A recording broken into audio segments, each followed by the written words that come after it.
దేవునికి స్తోత్రము. అనుదిన దేవుని వాక్య ధ్యానమునకై ఈరోజు 2024 సంవత్సరము జూన్ నెల 14వ తారీఖు. ఈరోజు ధ్యాన వాక్యము పరిశుద్ధ గ్రంథము నుండి అపొస్తలుడైన పౌలు గారు తిమోతికి వ్రాసిన మొదటి పత్రికలోని 2వ అధ్యాయము 2వ వచనాన్ని మనం ధ్యానించుకుందాము. రాజుల కొరకును అధికారులందరి కొరకును విజ్ఞాపనములను ప్రార్థనలను యాచనలను కృతజ్ఞతాస్తుతులను చేయవలనని హెచ్చరించుచున్నాను. ప్రియ దేవుని బిడ్డలారా, ఈరోజు ధ్యానవాక్యము క్రైస్తవులు దేవునికి విధేయతతో ప్రార్థనలు చేయుట గురించి మనము ధ్యానించుకుంటున్నాము. ఒడిదుడుకులు లేని ప్రశాంత జీవనం గడుపుటకు రాజుల కొరకును అధికారులందరి కొరకును ప్రార్థన చేయటం మానవులమైన మనకు ఎంతో అవసరము కూడా. పౌలు గారు చాలా నిక్కచ్చిగా చెప్తున్నాడు. ఏవని ప్రార్థనలు చేయండి, యాచనలు చేయాలి, కృతజ్ఞతాస్తుతులు చేయాలి. ఎవరి కొరకు? అధికారులందరి కొరకు, రాజుల కొరకు. వారి పరిపాలన బాగుంటే మనము సురక్షితమైనటువంటి జీవితాన్ని మనం పొందుకుంటాము. ప్రార్థనలు చెయ్యని మనుషులలో అనేక దురభిప్రాయాలతో అపవాదికి దాసోహమయ్యే పరిస్థితులు ఎదుర్కొనే స్థితి ఏర్పడుతుంది.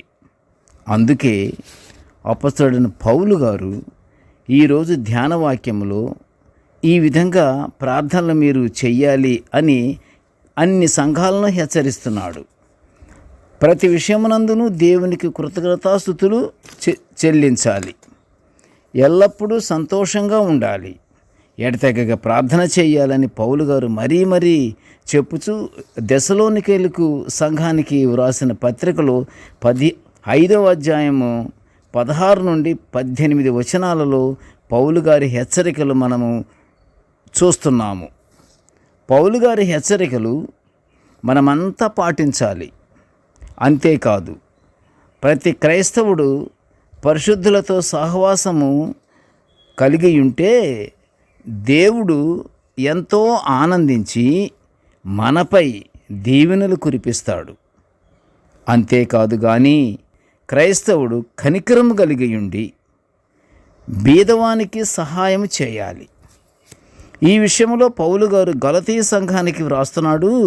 2వ అధ్యాయము 10వ వచనములో ఏమని రాస్తున్నాడంటే, ఆ విషయంలో ఎవరు కూడా వెనుకాడకూడదు, ఆలోచించకూడదు. బీదవానికి సహాయం తప్పకుండా మీరు చెయ్యాలి అని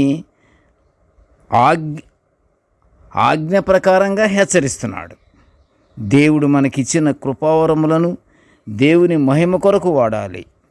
నశించు ఆత్మల పట్ల భారము కలిగి ఉండాలి. ఈ విషయంలో మార్కు గారు తన సువార్తలో 16వ అధ్యాయము 15లో ఏమంటున్నాడంటే, మీరు సర్వలోకమునకు వెళ్ళి సర్వసృష్టికి సువార్తను ప్రకటించాల్సిందిగా ఇస్తున్న సలహా మనము పాటించి అనేక వెనుకబడిన ఆత్మలను దేవుని వైపు మనము త్రిప్పాలి. లోకములో సుపరిపాలన కొరకును అధికారుల బాధ్యత కలిగిన నిర్వహణ కొరకును మనము దేవునికి ప్రార్థన విజ్ఞాపనలు చేద్దాము. ప్రార్థించుకుందాము. కృపగల నాయన, జీవము గల తండ్రి, నీ స్తోత్రములు అయ్యా.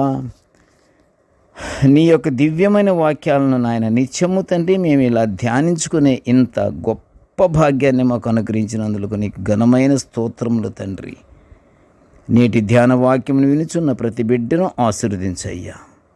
ఇదిగో తండ్రి, మేము ఎల్లప్పుడూ తండ్రి నాయన నీ యందు భయభక్తులు కలిగి మేము ఎల్లప్పుడూ అందరి కొరకును ప్రార్థనా విజ్ఞాపనములు నీ సన్నిధికి మేము ప్రార్థించుకునే భాగ్యాన్ని మాకు అనుగ్రహించమని, మాకు మంచి మనసు అనుగ్రహించి నీ బిడ్డలముగా మేము ఉండులాగను మమ్మలను ఆశీర్వదించమని నాయన ఈ మనవులన్నీ యేసయ్య పుణ్యనామమున వినయముగా వేడుకొనుచుంటున్నాను తండ్రి. ఆమెన్. దేవుడు మనలందరినీ బహుగా దీవించుగాక. ఆమెన్.